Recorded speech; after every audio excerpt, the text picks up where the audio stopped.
Mga po, mga kapatid, at binabati natin magandang gabi ang ating mga bisita. Dumadami sila. Noong una, dalawa lang sila. Sunod, tatlo. Amen? Ngayon, apat na. Amen? Bigyan ko yung ating mga ngayon. Sa pagdating ito po, ang ating buong natungkulan, mga kapatid, praise God, na maglingkod sa ating mahal na Panginoon. At bago po yan, ay kailangan mo natin, mga kapatid, na praise God, mag-soul winning, mag-invite, no? So, salamat sa ating mga kapatid na hindi po nakakalimot sa tungkulin sa ating mahal na Panginoon at maglingkod sa Kanya. At atin na rin pong ipaalam sa iba kung ano po yung ating paglilingkod sa ating mahal na Panginoon. Amen? Praise God. So, nadako tayo sa ating topic, mga kapatid. Yung ating pong topic ngayon talaga po napakaganda po, mga kapatid. Ito po ay interesting. Para magalang palabas na napakaganda, mga kapatid. Nung sabit tayo panoorin at alamin ang kwento. Amen? So, ang ating pong topic ngayon ay about po ito sa katapusan ng mundo. Amen? So, ngayon lang naman po ito ang naging topic natin. Praise God. So, sa unang 29, madami po nating topic, no? At ganoon din po ang gusto ng Panginoon na makarinig tayo ng salita ng Diyos. At bago po yan, mga kapatid, yung ating po bang ginagawa ngayon ay, ito po ba ay nasa banal na kasulatan? Amen? Praise God. Pakinggan po natin muna, mga kapatid, sa unang Tesalonica 5:11. Dahil dito kayo'y mga pangaralan at mga patibay sa isa't isa na gaya ng inyong ginagawa. Mga aralan tayo sa isa't isa, mga kapatid. Praise God. So, ano ba ang ginagawa ng mga apostol, mga kapatid, kung sila po ay, praise God, sila po ay nangaral? Pakinggan po natin dito sa Gawa, Kapitulo 2. Ang talata ay 40 hanggang 41. Kasabi dito, at sa iba pang maraming salita ay nagpatotoo siya at nangaral sa kanila na sinasabi, magsiligtas kayo sa itong lahing ito. Amen? Kailangan po natin magsiligtas sa itong lahing ito, mga kapatid. At sila'y nagsipanatiling matibay sa turo ng mga apostol at pagsama-sama sa pagpuputol-putol ng tinapay at sa pananalangin. Amen? So, sila po, mga kapatid, ay nagsama-sama. No? Sa madaling salita po, meron po silang gathering na gawain po. At ano po ang sabi ng Panginoon about sa gathering o ating po pagkakatipon? Ayon dito sa Hebreo, Kapitulo 10, ang talata po ay 24 hanggang 25. At kayo magtinginan upang tayo mag-udyok sa pag-ibig at mabubuting gawa na huwag natin pabayaan ang ating pagkakatipon na gaya ng ugali ng iba. Ano ba ugali ng iba? Wala ko silang pakialam sa salita ng Diyos. Wala ko silang pakialam doon sa gawain ng Panginoon. Hindi ko nila alam na yun po ang susi para po sila maligtas. Gusto natin pumunta ng langit, iyan tayo ng langit. Papunta pa nga lang siguro ng Amerika, wala na tayong mamasahin. Diba? Paano kaya paglangit na?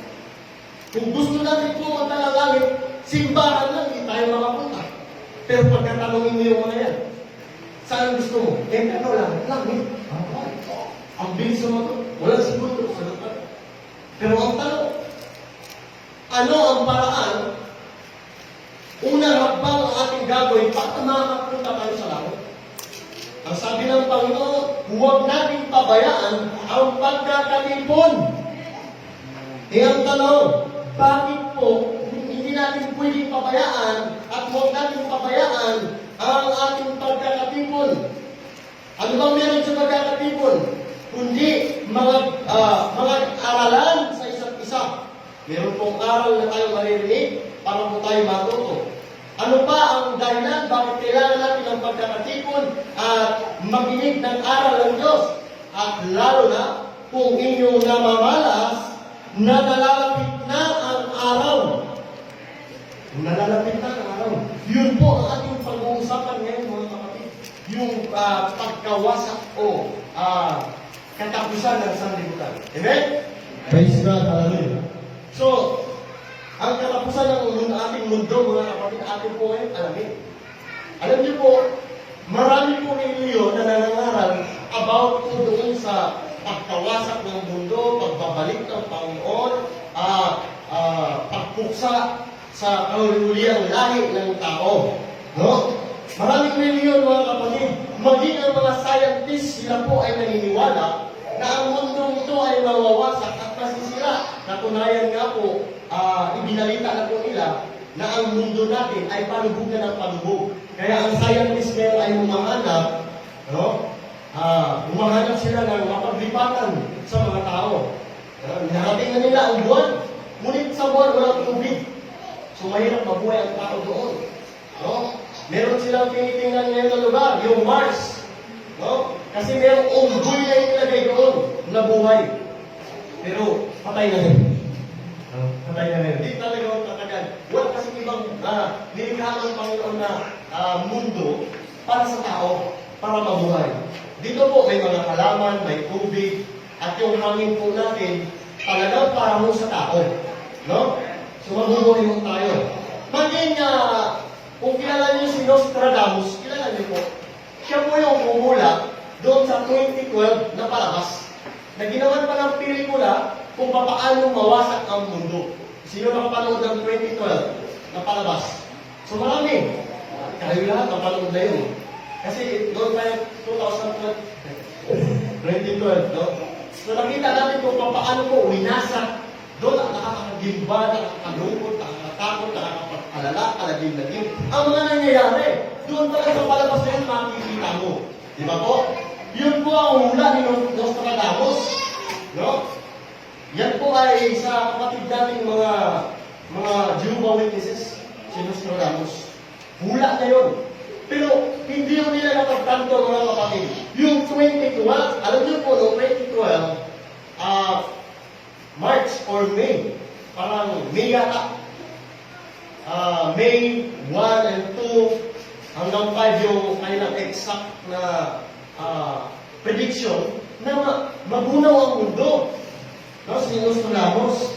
Pero alam niyo po, sa doon sa kanyang mga hinula, isa sa humula doon sa coronavirus, na nabagay ba yung binalitang mga anak doon sa Facebook ko naman, si Nostradamus may hula siya about sa COVID-19 na tinatawag itong Wuhan 400 na kung iyong babasahin ang istorya ay kahawig at katulad po sa COVID virus.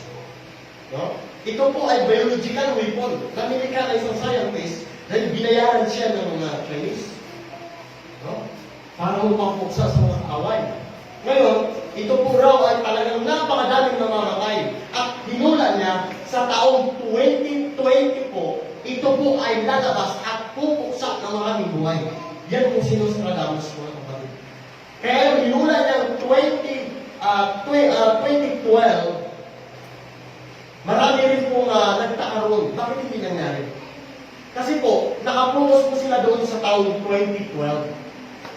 Hindi nila napansin kung ang 20 plus 12 equals,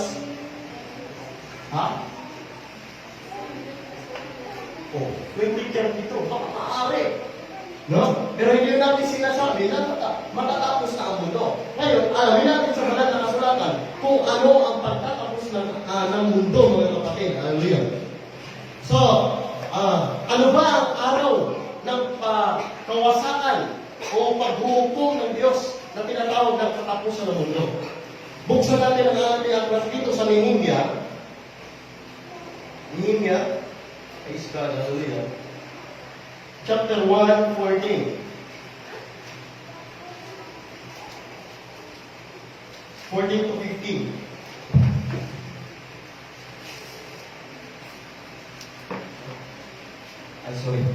Sipanaya pala. Sipanaya chapter 1, verse 14 to 15.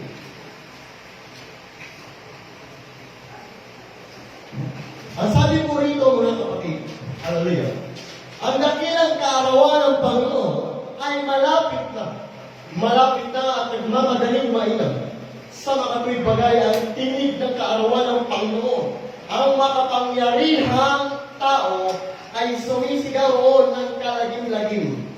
Ang araw na iyon ay kaarawan ng kapuutan, kaarawan ng kabagabagan at kahapisan, kaarawan ng kawakasan at kasiraan, kaarawan ng kadiliman at kalumbayan, kaarawan ng mga alapaap at pagsasalimuot ng kadiliman.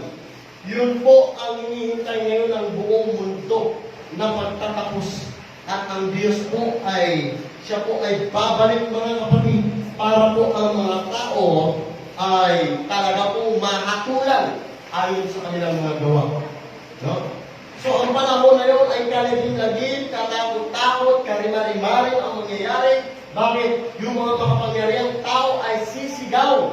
Bakit? Sisigaw sila. Marami silang maiiwan. Makapangyarihan, mayayamang tao ito. Ang kanilang salapi ay hindi mapagliligtas sila sa araw na iyon. Ang kanilang pilak ay kanilang ihahagis at yuyurakan at apakan na parang masamang maruming basakan.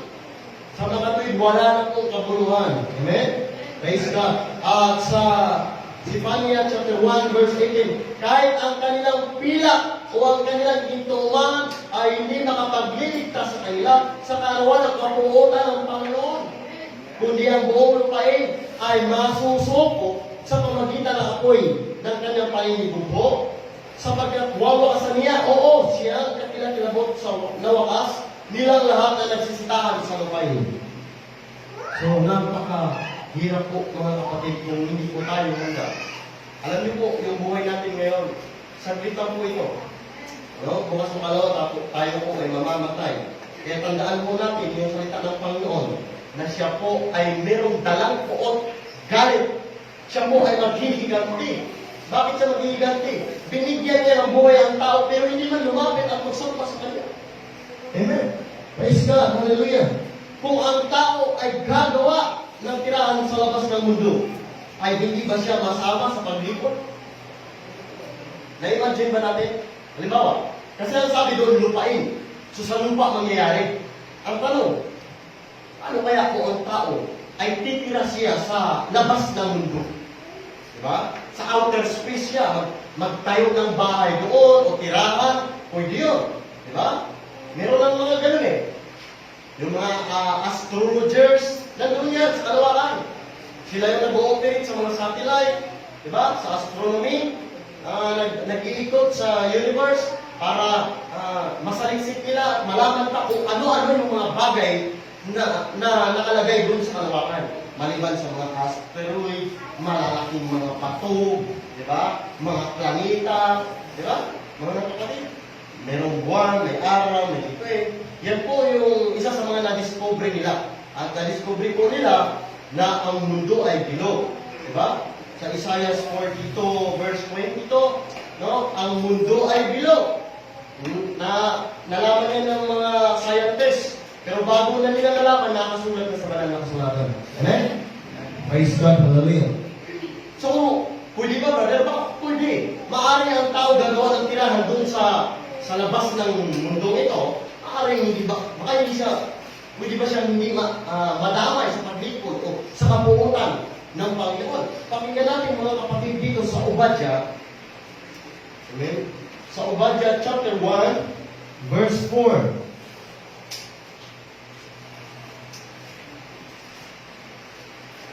Ang sabi po rito mga kapatid, bagaman ikaw ay pailang-lang sa itaas na parang agila, at bagaman ang iyong pugad ay malagay sa gitna ng mga bituin, aking ibababa ka mula roon, sabi ng Panginoon.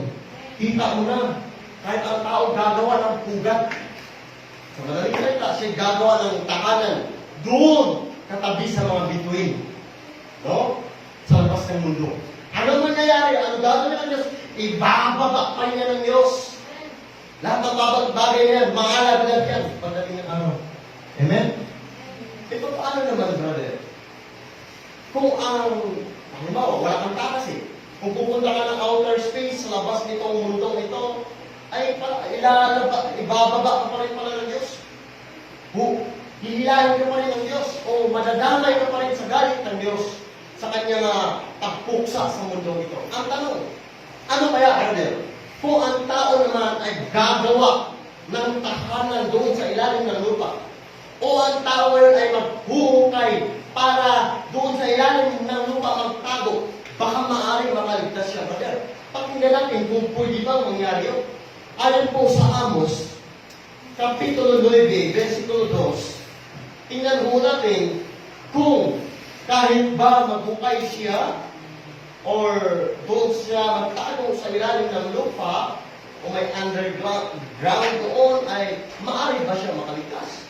Pakinggan natin mga kapatid sa Kapitulo 9, versikulo 2 ng Amos, bagaman sila'y humukay hanggang sa Sheol, mula roon, kukunin sila ng aking kamay. At bagaman sila'y sumampa hanggang sa langit mula roon, ibababa ko sila. Grabe mga kapatid, wala palang tatakasan ng tao, maging doon sa mga alakaat sa labas ng mundo, o kahit naghukay ka pa sa ilalim ng lupa, nagkalalim-lalim para ikaw ay makaligtas at para ikaw ay hindi madamay sa buot at galit ng Panginoon. Ang sabi ng Panginoon, kukunin ko pa rin sila ng aking mga kamay at isampa dito sa lupa para mamatay. Mga pangyayari po, wala po tayong lakas. Kaya alamin po natin kung ano po ang mangyayari sa atin kapag hindi tayo naglingkod sa ating mga Panginoon. Amen? Bakit walang makatakas, kapatid, sa paglipol na ito? Bakit wala? Pakinggan natin mga kapatid ang isang pansak na talata na nalihong natin napapakinggan, praise God, hallelujah, sa ikalawang Pedro 3, Kapitulo 7, Kapitulo 3, versikulo 7 hanggang 10. Ang sabi po rito,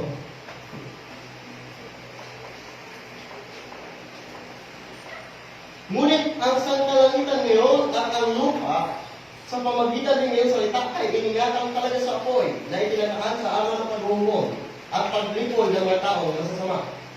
Datapat, praise God, hindi mapagpaliban ang Panginoon tungkol sa kanyang pangako na gaya ng pagpaliban pinalagay ng iba, kundi mapagpahinood sa inyo na hindi niya ibig.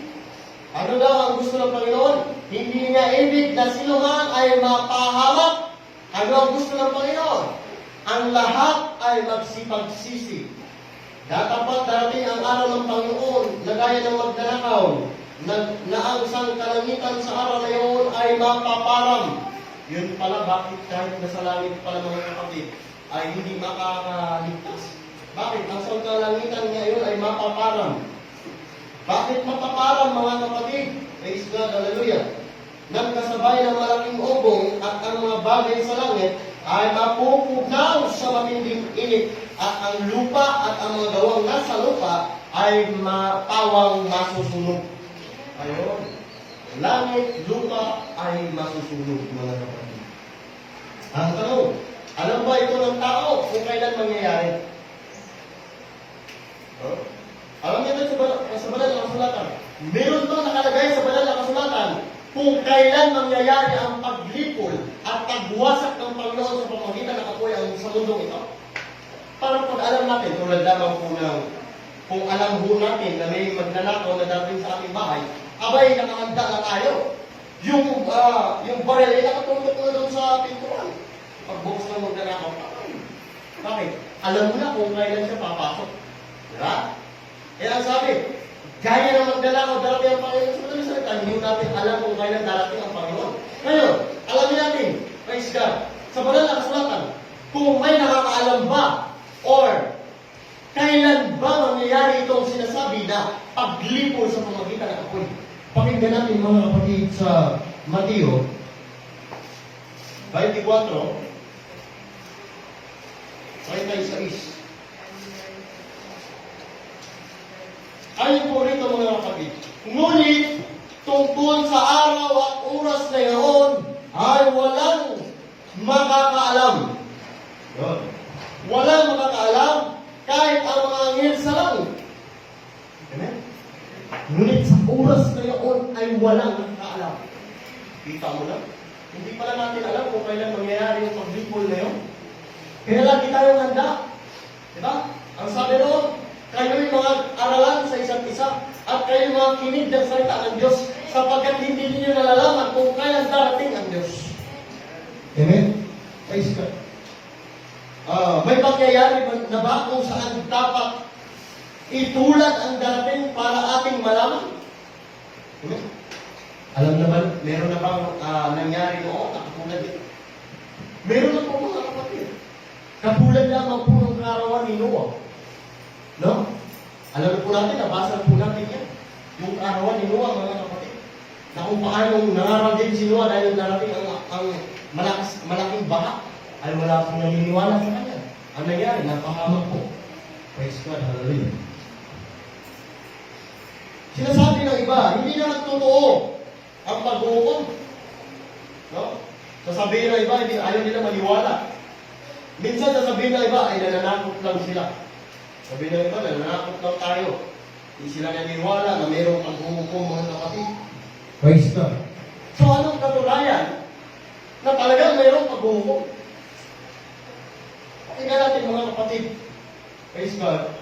Dito sa Hebreo 9:27. Ang sabi po rito mga kapatid, praise God, at kung paano itinangga sa mga tao ang mamatay, na minsan, at pagkatapos nito ay ang paghuhukom.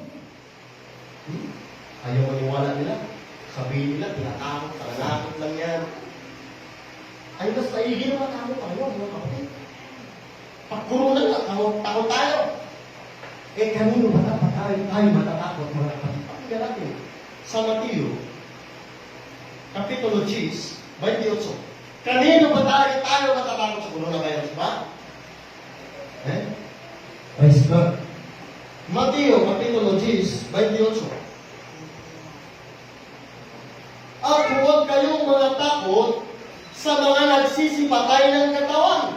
Katulad ng coronavirus. Pumapatay ng katawan. Ano sabi ng banal na kasulatan? Huwag kayong matakot. Bakit huwag kayong matakot? Ayon sa dumaan ng pag-aralan natin, ang Diyos ang ating katulong. Ang Diyos ang ating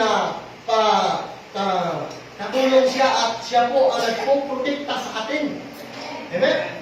Ang Diyos ay tumutulong at nagpuprotekta sa mga taong natatakot sa Kanya. Kaya huwag tayo matakot sa coronavirus. Saan tayo matakot? Ang sabi rito, datapwat mga kakapatay sa kaluluwa, kundi bagkos ang katakutan ninyo, yaong makapupuksa sa kaluluwa at sa katawan sa impyerno. Alin mo ang ating katakutan? Hindi yung pumapatay ng katawan, kundi ang katakutan natin ay yung pumupuksa ng kaluluwa at ng katawan doon sa impyerno. Walang iba ang ating mahal na Panginoon. Siya po ang ating katakutan, mga kapatid. Praise God. Hallelujah. So bakit tayo huhukuman? Bakit ka huhukuman, brother? Sister, bakit kailangan mo maglipod kayo? Dahil may paghuhukom. Bakit ka huhukuman ng Diyos? Pakinggan natin dito sa sulat ni Apostol Pablo sa 2 Korinto, Kapitulo 5:10. Ayon po rito, ang sabi po mga kapatid, praise God. Sapagkat tayo lahat ay kinakailangang mahayag sa harapan ni Kristo upang tumanggap ang bawat isa na mga bagay na ginawa sa pamagitan ng katawan ayon sa ginawa niya, maging mabuti o masama. Kaya nga po tayo hukuman ng Diyos. Titimbangin ng Diyos kung alin ang mabigat at magaan. Yung paggawa mo ng masama ay napakabigat. Pero yung paggawa mo ng mabuti ay napakagaan. Kapiting lang ang paggawa mo ng mabuti. Ikaw ay sa impyerno. Yung paggawa mo ng mabuti ay tumaas, ay napakabigat. Ibig sabihin, dapat ka sa bantiyan ng mga. Manahin mo ngayon ang langit. Amen. Praise God. Hallelujah. Ano ba? Ang tanong, ano ba ang mga palatandaan? Yamang hindi mo natin nalalaman kung kailan ho darating ang pagbabalik ng Panginoon. O hindi mo natin nalalaman kung kailan lilipunin sa pamagitan ng apoy ang mundo ito. Ano ang palatandaan na ito ay malapit ng mangyayari? Ang sabi po rito mga kapatid sa Mateo 24, Kapitulo 3. Amen. At samantalang siya nakaupo sa bundok ng mga olibo, ay nagsilapit sa kanya ng bukod ang mga alagad na nagsipagsabi, sabihin mo sa amin kung kailan mangyayari ang mga bagay na ito at ano ang maging tanda ng pagparito at ng katapusan ng sanglibutan. Hindi naman binanggit kung kailan eh. Ang sabi roon, hindi. Walang makakaalam kung kailan ito mangyayari. Maging ang mga anggel.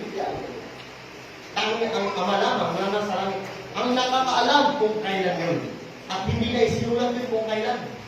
Para maraming tao maganda. Maraming madadaya eh. Diba?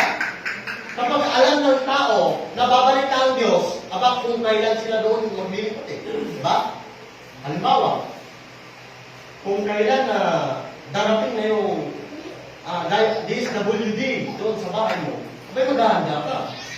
No? Baka uupo ka na doon sa pintuan mo at kung number 4 pa. Tagal yung DSWD ah.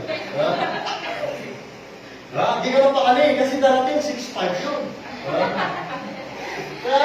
Ay talaga naman, pagdating sa pera, sa panahon ngayon, yung tao, ay talagang tataas at lalaki. Di ba? Tataas ang liit. Lalaki ang mata.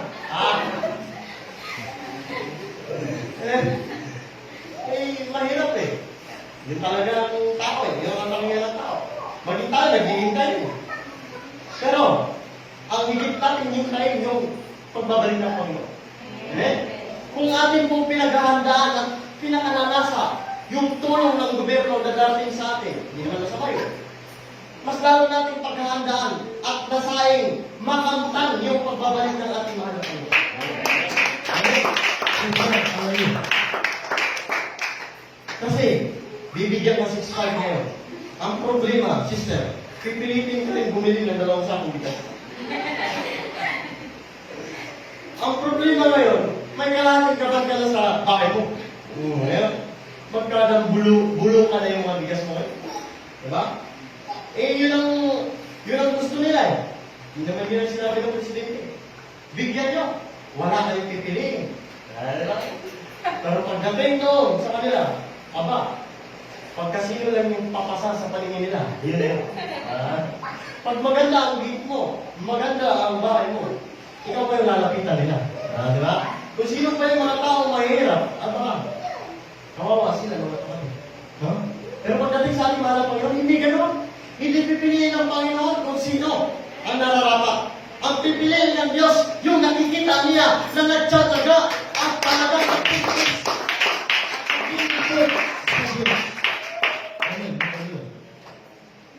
So, nalaman mo natin na mayroon mong tanong dito, Panginoon, kailan mo namin malaman na ikaw ay babalik at kailan namin ano ang palatandaan mo na magkaroon na ng kawakasan sa sanglibutan. Pakinggan natin kung ano-ano yung mga sinyalis na ibinigay ng Panginoon sa Mateo 24:6-8. Ito po sabi mga kapatid. At mga kakarinig kayo ng mga digmaan. Amen? Nakarinig na ba kayo ng digmaan? Praise God. Hallelujah. At makarinig kayo ng mga digmaan at mga aligaw na mga digmaan. Ibig sabihin, alingaw mga balita.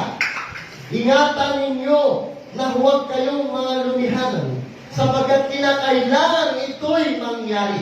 Datapwat hindi pa ang wakas. Sapagkat magsisinindig ang mga bansa laban sa bansa at ang kaharian laban sa kaharian at magkagutom at lilindol sa iba't ibang dako. Narinig niyo na ba ito mga kapatid? Amen. Praise God.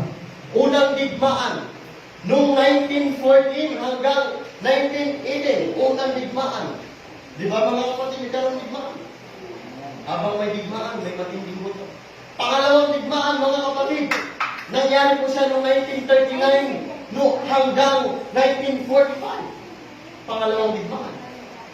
At yung kagutom, lindol sa iba't ibang dako, mga kapatid, nangyayari na po sa iba't ibang klaseng bansa ngayon sa buong mundo. Lalo-lalo na ngayon na may COVID virus. Diba? Lalo na nandito ngayon si COVID. No? Binibisita niya lahat ng mga bansa. Binibisita niya. Una niyang binibisita yung napakagaling na bansa. Diba? Kumain ng mga bulati, buhay na naga, kumain ng ahas na buhay, butiki, abay doon nakakain. Diba? Yung butiki rito, butiki. Diba? Doon, butiki. Diba? Dito, pinagdidirian, tinatakbuhan ay doon, iniipon ang butiki. Diba? Tapos buhay pa, kinagat. Gutom. Diba? Tapos yung mga anak ng nilaga, abay, umiiyak-iyak pa.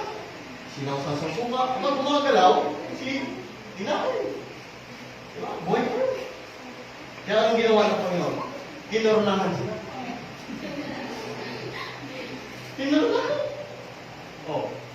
Dahil sila kinoronahan, pati mga karatig bansa, kasama rin. Nadamay din sa purulan. Ang hirap po talaga mga kapatid.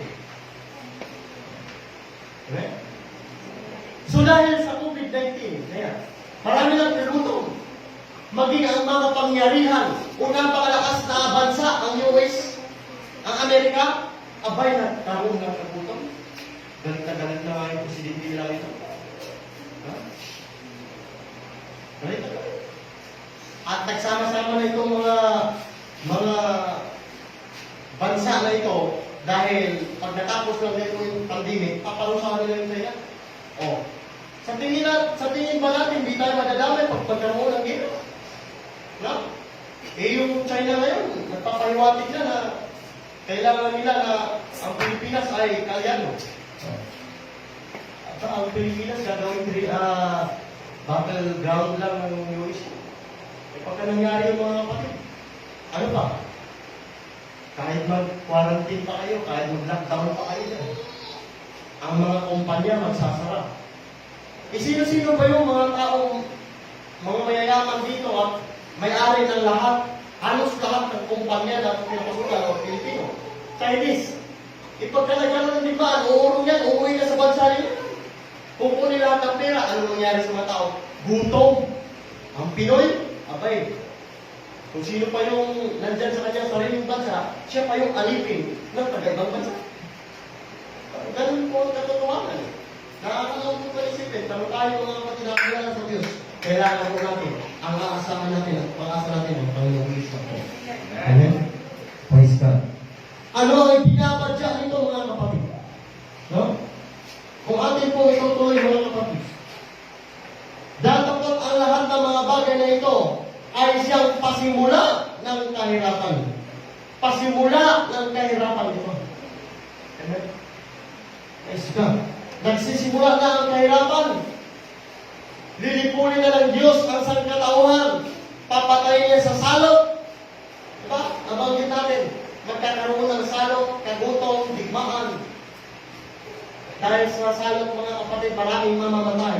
Dahil sa gutom, maraming mamamatay. Dahil sa digmaan, maraming mamamatay.